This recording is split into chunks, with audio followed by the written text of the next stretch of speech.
الكريم أما بعد أعوذ بالله من الشيطان الرجيم بسم الله الرحمن الرحيم رب اشرح لي صدري ويسر لي أمري واحلل عقدة من لساني يفقهوا قولي رب زدني علما اللهم صل وسلم على نبينا محمد صلی اللہ علیہ وسلم۔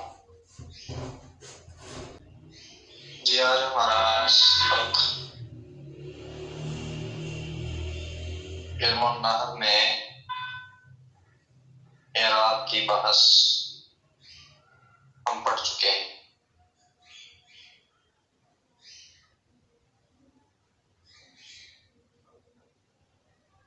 امید ہے کہ وہ سب کو سمجھ آ گیا ہوگا اور اس کا ٹیسٹ ہے منڈے والے دن۔ سامع اعراب کا اور علم صرف کے جو ابواب ہوں گے، ثلاثی مضیفی اور ثلاثی مجرد کے، ان تمام کا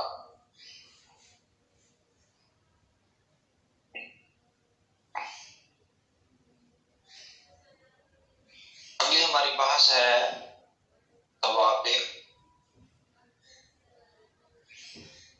ٹھیک ہے جی، اب توابع کیا چیز ہے؟ یہ لفظ ہمارے اردو میں بھی استعمال ہوتا ہے، ایک تابع، تا الف با اور عین۔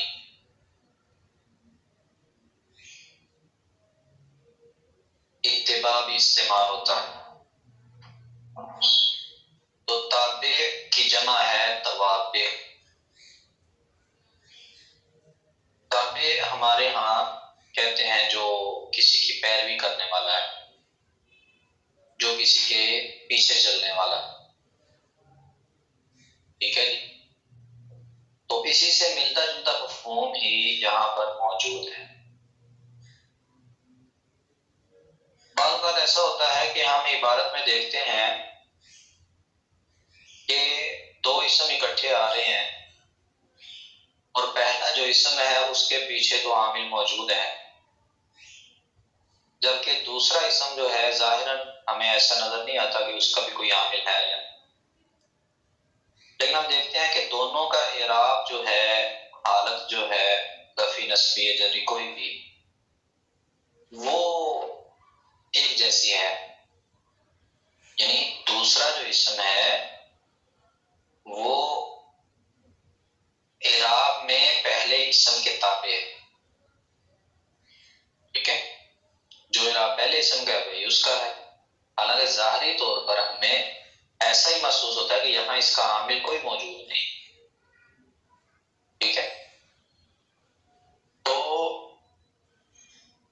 یہ جو پہلے اسم کے ساتھ اعراب میں موافق ہوتا ہے اس کو کہتے ہیں تابع، یعنی وہ دوسرا اسم جو پہلے اسم کے ساتھ اعراب میں بھی اور حالت میں بھی موافق ہوتا ہے اسے ہم کہتے ہیں تابع، اور جس کے موافق ہے اس کو ہم کیا کہتے ہیں؟ متبوع۔ ٹھیک ہے، تو جیسے ہم دیکھتے ہیں نا، الحمدللہ رب العالمین الرحمن الرحیم۔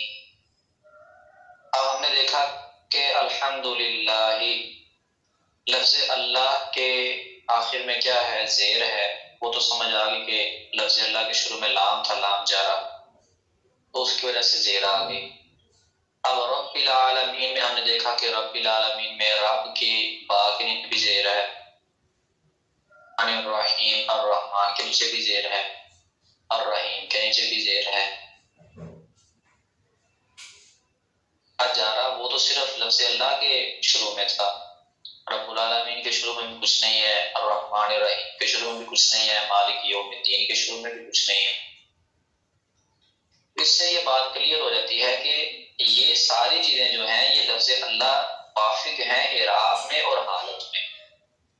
تو یہ جو بعد والے ہیں ان کو ہم کہہ سکتے ہیں کہ یہ تابع ہیں، اور لفظ اللہ جو ہے اس جو مثال میں نے دی ہے اس میں وہ کیا ہے؟ متبوع. بات کلیئر ہوگی؟ تو ابھی ہم کتاب کی عبارت پڑھتے ہیں. توابع، واضح ہو کہ جب جملے میں دو اسم ایک جگہ جمع ہو اور دوسرے اسم کا اعراب ایک ہی جہت سے پہلے کے موافق ہو تو پہلے اسم کو متبوع اور دوسرے کو تابع کہتے ہیں. ٹھیک ہے، تو تابع کی تعریف کیا ہوئی؟ تابع ہر اس دوسرے اسم کو کہتے ہیں جو اپنے پہلے لفظ کے ساتھ اعراب میں بھی موافق ہو اور جہت میں بھی موافق ہو. جہت کا مطلب یہ ہے کہ حالت، یعنی پہلا اگر فاعل ہونے کی بنا پر اس پہ ضمہ تھی تو وہ بھی فاعل ہی ہوگا، پہلا اگر مفعول تھا تو وہ بھی مفعول. یہ ہے یعنی حالت اور کیفیت میں یہ صرف اعراب میں موافق نہ ہو بلکہ حالت میں بھی موافقت ہو، ایک جیسا ہو. تو یعنی متبوع فاعل ہونے کی وجہ سے مرفوع، مفعول ہونے کی وجہ سے منصوب، مضاف الیہ ہونے کی وجہ سے مجرور ہو تو تابع بھی اسی طرح ہوگا. یعنی جو حالت پہلے اسم کی ہوگی وہی حالت دوسرے اسم کی ہوگی، جو اعراب پہلے اسم کا ہوگا وہی اعراب دوسرے اسم کا ہوگا. تو اس بنا پر کہتے ہیں کہ اعراب میں بھی موافق ہوں اور جہت میں بھی موافق. اب اس میں 5 قسم کے ایسے اسماء آتے ہیں جو توابع میں شمار ہوتے ہیں اور جو پہلے کے ساتھ اعراب اور جہت میں موافقت جن کی ہوتی ہے. اس میں سے سب سے پہلا کیا ہے؟ صفت.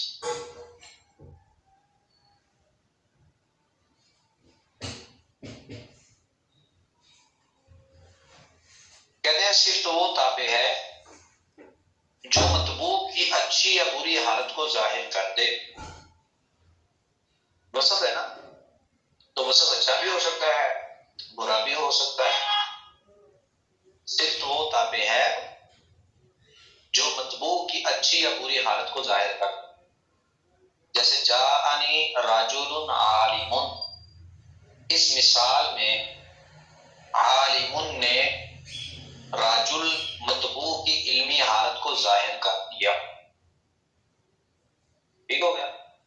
ہم جب ترکیب کریں گے تو ہم کہہ سکتے ہیں کہ جاء فعل، نی یہ جو ہے مفعول بن جائے گا، رجل موصوف ہے، عالم صفت ہے. اس طرح بھی کہہ سکتے ہیں. اور یہ بھی کہہ سکتے ہیں کہ رجل جو ہے وہ مطبوع ہے اور عالم تابع ہے. مطبوع اور تابع مل کر جاء کا فاعل ہو گیا، فعل اپنے فاعل اور مفعول سے مل کر جملہ فعلیہ خبریہ ہو گیا. ٹھیک ہے، تو یہ صفت موصوف صفت بھی بن سکتے ہیں اور مطبوع اور تابع بھی ہم اس کو بنا سکتے ہیں. ٹھیک ہے، تو عالم نے دراصل آ کر رجل کی علمی حالت اور کیفیت ظاہر کیا کہ اس بندے کے پاس علم ہے یا نہیں، یا مطبوع کے متعلق کی حالت کو ظاہر کرے. ایسا بھی ہو سکتا ہے، بعض کا خود مطبوع کی حالت کو بیان کرے، بعض کا مطبوع کا جو متعلق ہوتا ہے اس کی حالت بھی بیان کی جا سکتی. جیسے جاءنی رجل عالم ابوہ. ٹھیک ہے، جاءنی رجل عالم ابوہ، یعنی آیا میرے پاس ایسا آدمی جس کا باپ عالم تھا. وہ آدمی خود عالم نہیں تھا لیکن اس کا باپ جو تھا وہ کیا تھا؟ وہ ایک عالم تھا. اب باپ کا اس آدمی سے تعلق تو ہے نا، تو اس بنا پر کہا کہ یہاں مطبوع کی صفت نہیں بیان ہوئی، مطبوع کے متعلق کی صفت بیان ہوئی ہے. ٹھیک ہے، تو اس مثال میں عالم نے ابوہ کی علمی حالت کو ظاہر کیا ہے جو رجل مطبوع کا متعلق ہے.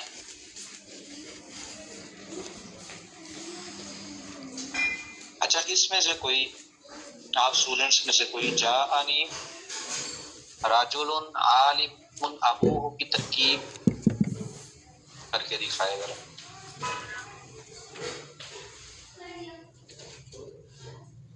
کسی قسم کی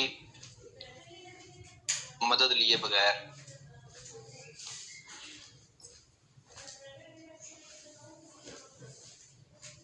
کتابی اور شخصی معاونت کے بغیر ترکیب کوئی کر سکتا ہے؟ آسان ہے، پہلے بھی ہم نے پڑھی ہے، شاید نہ بھی پڑھی ہو پھر بھی آسان ہے جی۔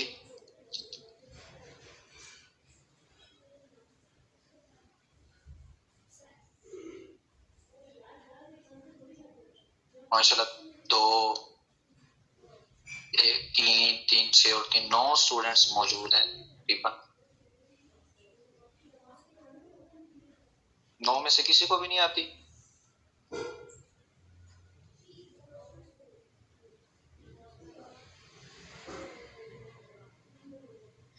کوئی کوشش ہی کر لے، کمی بیشی ہوگا ہم اصلاح کر دیں گے۔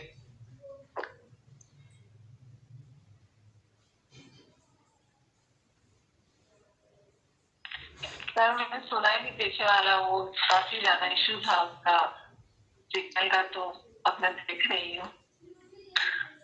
ٹرائی کریں۔ کوئی اور بہن نہیں بول رہے، میں بھی بات آپ نے اگر دوسروں کو ہی کہنا تھا پھر آپ کے بولنے کا فائدہ، وہ تو میں کہہ ہی رہا ہوں۔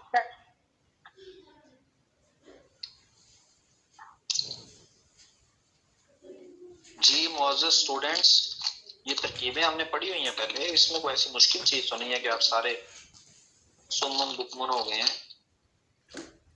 پہلے میں کرتا ہوں۔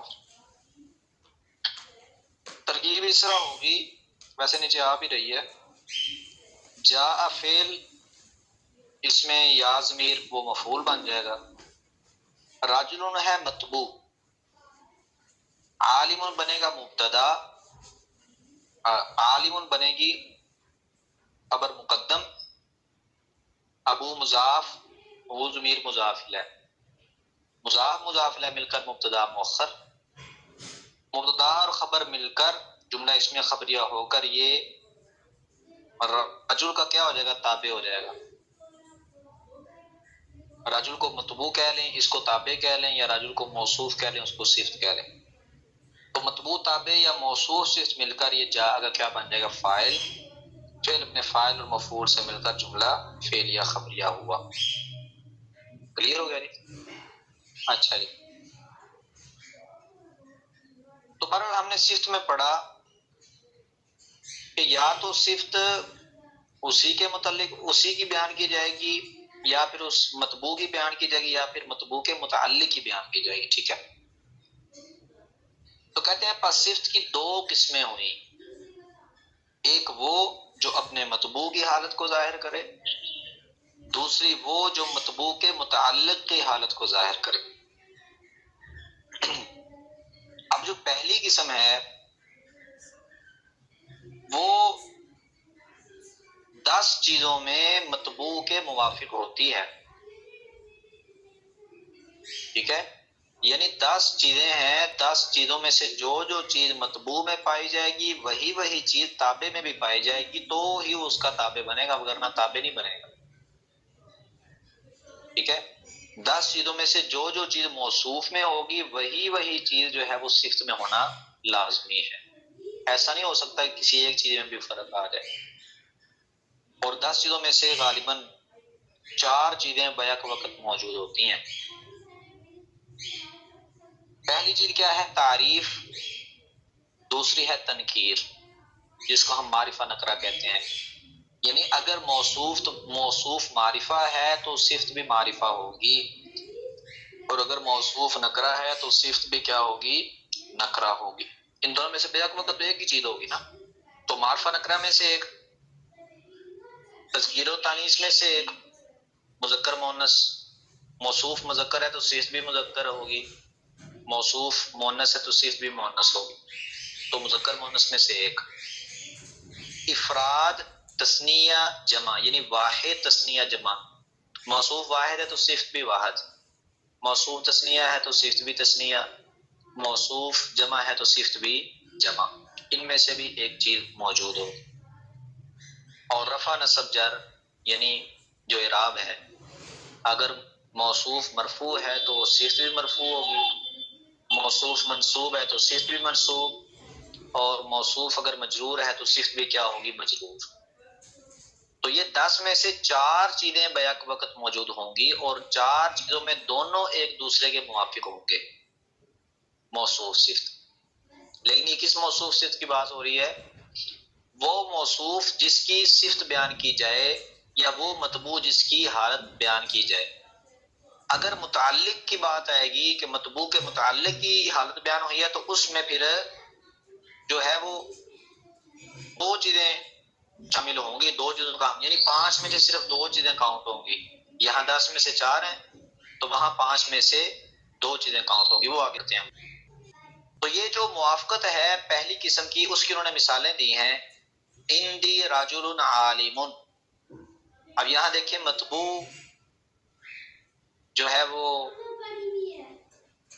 نکرہ ہے تو تابع بھی نکرہ ہے، رجل نکرہ تو عالم بھی نکرہ، رجل مذکر ہے تو عالم بھی مذکر، رجل واحد ہے تو عالم بھی واحد، رجل مرفوع ہے تو عالم بھی کیا ہے؟ مرفوع۔ یعنی 10 چیزوں میں موافقت ہے، 10 چیزوں میں سے 4 چیزیں دونوں کی ایز اٹ از ہیں، سیم ہیں، اس میں کسی قسم کی کوئی تبدیلی نہیں۔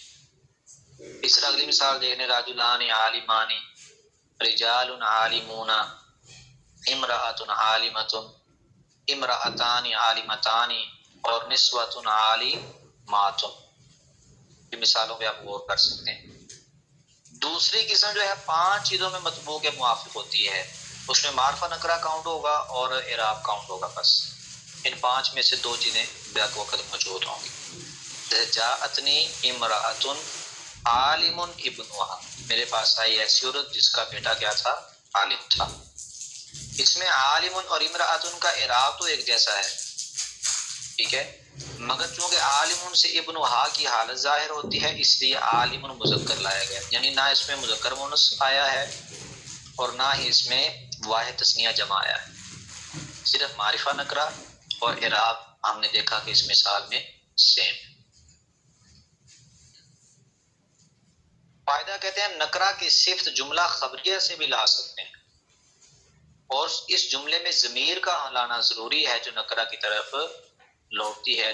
یہ بات میں ہم پہلے بھی پڑھ چکے ہیں، لیکن وہ ہم نے موصول صلہ میں پڑھی تھی کہ صلے میں ایک ایسی ضمیر ہوتی ہے جو موصول کی طرف لوٹتی ہے، ٹھیک ہے، تو اسی سے ملتی جلتی بات ہے کہ جب نکرہ کی صفت جملہ خبریہ آئے گی نا تو پھر اس جملے میں ایک ضمیر ضرور ہوگی جو اس نکرہ کی طرف لوٹے گی۔ جیسے جو مثال ہے نا، جاءتنی امرأۃ عالم ابنها، اب امرأۃ موصوف ہے، عالم ابنها ساری صفت ہے، تو ہم نے دیکھا کہ اس صفت یہ جو جملہ ہے اس میں ہا ضمیر جو ہے ابنها کے آخر میں ہا ضمیر موجود ہے جو کس کی طرف لوٹ رہی ہے؟ امرأۃ کی طرف لوٹ رہی ہے، تاکہ ان دونوں کا آپس میں ربط اور تعلق جو ہے وہ برقرار رہے۔ تو یہ ایک انہوں نے فائدہ جو ہے وہ ذکر کیا ہے۔ ایسے جو انہوں نے مثال دیا جیسے جاءنی رجل ابوہ عالم، اس میں ابوہ میں جو ہو ضمیر ہے یہ بھی رجل کی طرف لوٹ رہی ہے۔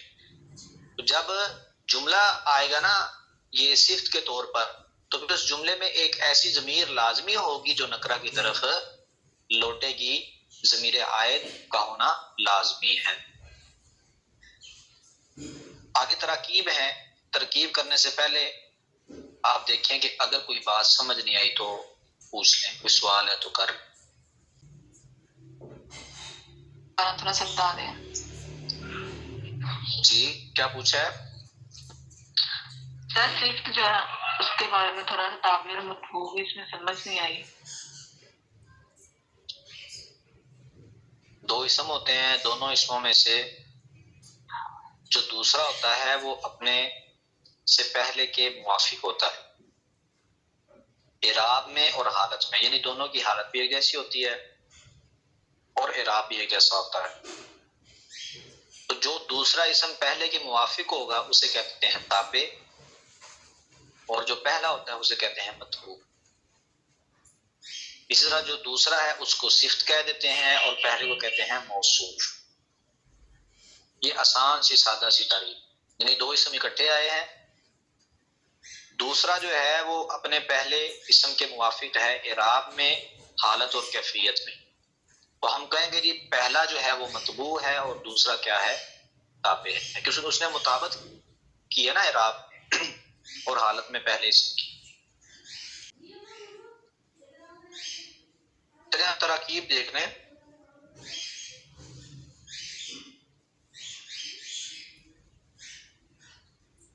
جاءنی رجل عالم، جاء فعل نون وقایا کا، یہ جو نیم میں جو نون ہے نا اسے کہتے ہیں نون وقایا کا. یا متعلقن کی مفعول بھی ہی ہوگی. رجل موصوف ہے، عالم صفت ہے، موصوف صفت کے ساتھ مل کر فاعل ہوا، فعل اپنے فاعل اور مفعول سے مل کر جملہ فعلیہ خبریہ ہوا.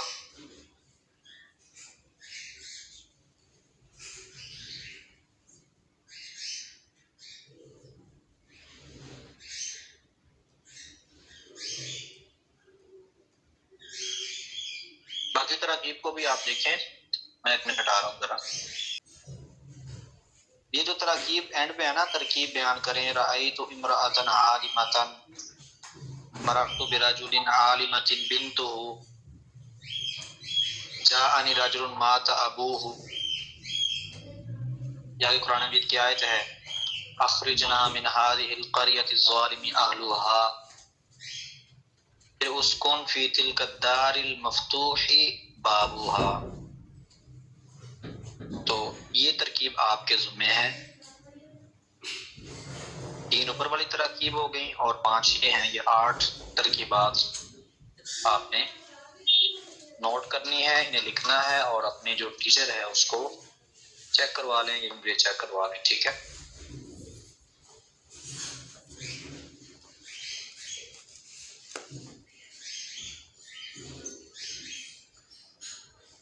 دوسری ہماری کتاب ہے علم الصرف کی.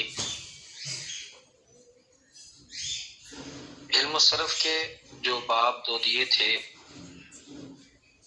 ان کی گردانیں یاد ہوئی ہیں، کوئی بات ان میں سمجھنے والی تو نہیں ہے. اچھا جی، آگے 2 ہمارے باب 3 رہ گئے ہیں، وہ بھی مکمل کریں اور یہ بھی ہفتے والے دن کے ٹیسٹ میں شامل ہوں گے. جی کسی نے کچھ پوچھا ہے یا ویسے ہی آواز آئی؟ سر میرا یہ سوال تھا کہ جو یکرمو ہے جی اس کے فائدے میں یہ بھی ہو سکتا ہے کہ جو 4 حرفی ماضی ہو جیسے اکرم ہے تو اس میں ہم پیش لگاتے ہیں شروع میں. ہاں جی پیش آ جائے گی. صرفہ 4 حرفی ہے تو وہاں بھی یصرف پیش آئی.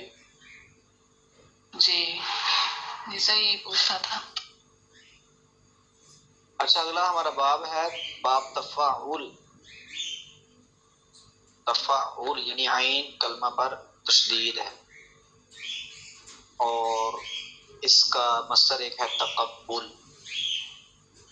تو ماضی کیا بنے گا؟ تقبل یتقبل تقبلا فهو متقبل، وتقبل يتقبل تقبلا فهو متقبل. الامر منه تقبل والنهي عنه لا تتقبل.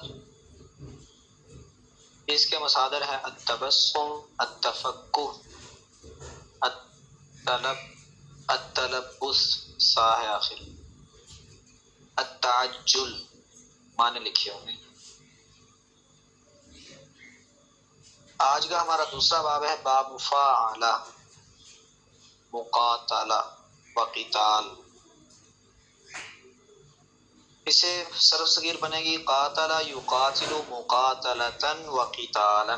تو یہ باب مفاعلہ کا یہ بھی ایک مصدر آتا ہے، قتال بھی آتا ہے. تو اسم فاعل آئے گا مقاتل، وقوتل یقاتل مقاتلتا وقتالا فهو مقاتل. الامر منه قاتل والنهي عنه لا تقاتل. تو یہاں بھی مضارع پر پیش ہے ماضی 4 حرفی ہونے کی وجہ سے. ان کے مصادر ہیں المخادعۃ والخداع، المعاقبۃ والعقاب، الملازمۃ واللزام، اور چوتھا ہے المبارکۃ. سب کی گردان ایسے ہی قاتل یقاتل کی طرز پر بنے گی. آج کا ہمارا تیسرا اور آخری باب ہے تفاعل. ٹھیک ہے، ایک تھا تفاعل اور یہ ہے تفاعل، تقابل. تو باب کے مختلف ہونے سے جب ہم ظاہری حالت بھی مختلف دیکھتے ہیں تو اس کے ساتھ یہ بھی ہوتا ہے کہ معنی بھی تبدیل ہو جاتا ہے. یہ بھی ایک بہت بڑی تبدیلی ہوتی ہے. جیسے اگر ہم دیکھیں کہ باب تفاعل جو تھا اس میں بھی حروف اصلی قاف با اور لام ہے، تقبل، لیکن وہاں معنی کیا ہے؟ قبول کرنا. اور جب یہ تفاعل باب میں آیا ہے یہی حروف اصلی مادہ قاف با لام تقابل بنا ہے تو پھر معنی قبول کرنا نہیں ہوا، معنی کیا ہوا ہے؟ آمنے سامنے ہونا. تو یہ باب کے مختلف ہونے سے معنی بھی مختلف ہو جاتے ہیں کیونکہ ہر باب کی الگ خصوصیات ہوتی ہیں. ٹھیک ہے، اور یہ باقاعدہ ایک ٹاپک ہے خصوصیات ابواب کا، جو آگے شاید کتابوں میں آئیں گے اور اس میں لکھا ہوگا کہ کون کون سے باب کی کون کون سی خصوصیت ہے. ٹھیک ہے، تو بہرحال یہ بھی ایک فرق ہے جو بھی بتایا گیا ہے کہ معنی بھی تبدیل ہو جاتا ہے. تفاعل تقابل، آمنے سامنے ہونا. تقابل یتقابل تقابلا فهو متقابل وتقوبل یتقابل تقابلا فهو متقابل. الامر منه تقابل والنهي عنه لا تتقابل. اس کے مساعدتین ہیں التفاخر، التعارف، التخافت، آپس میں پوشیدہ باشگچ کرنا. سلاسی کے کل 20 باب تھے جن کا بیان تفصیل کے ساتھ اوپر ہو چکا ہے. 16 ابواب تھے ہمارے اس کے، 16 کہہ رہا ہوں، 14 باب مزید فی کے تھے اور 6 باب مجرد کے. 14 اور 6 کتنے ہو گئے؟ 20. تو یہ 20 باب جو ہیں وہ مکمل ہو چکے ہیں. آگے رباعی کے ابواب ہیں اور رباعی مجرد کا تو ایک ہی باب ہے. رباعی مزید فی کے آگے 3 باب ہیں ٹوٹل. تو یہ ہماری بحث مکمل ہو جائے گی. اور اس کے بعد ایک چھوٹا سا ٹاپک ہے ملحق بربائی، وہ بھی دیکھیں گے کیا چیز ہے، اور اس کے بعد ہماری یہ کتاب مکمل ہو جائے گی. اس سے کوئی سوال ہے تو پوچھ لیں. سر جی نون وقائیہ کے بارے میں بتا دیں تھوڑا. نون وقایہ یہ ہوتا ہے وقایقی کا معنی ہوتا ہے بچنا. ٹھیک ہے، وقایقی کا معنی کیا ہوتا ہے؟ بچنا. تو نون وقایہ اصل میں یا کو اعراب سے یا اس میں تبدیلی سے بچاتا ہے. ٹھیک ہے، جیسے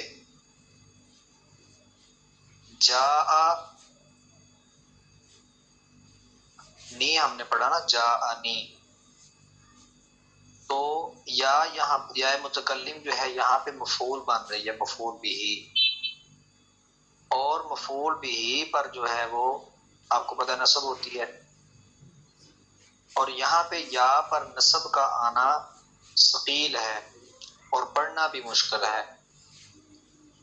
ٹھیک ہے، تو پھر کیا کرتے ہیں ہم؟ یا کے شروع میں ایک نون لے آتے ہیں جو اس یا کو اس اعراب سے بچاتا ہے اور اسے کہتے ہیں نون وقایہ.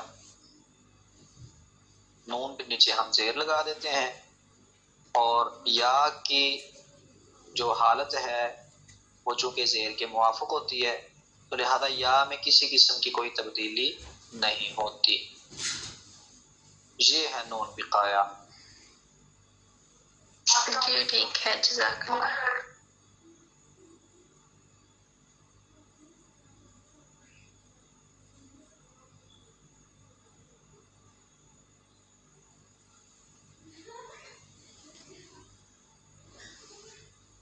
جی اور کوئی سوال، کوئی بات پوچھنی ہے تو؟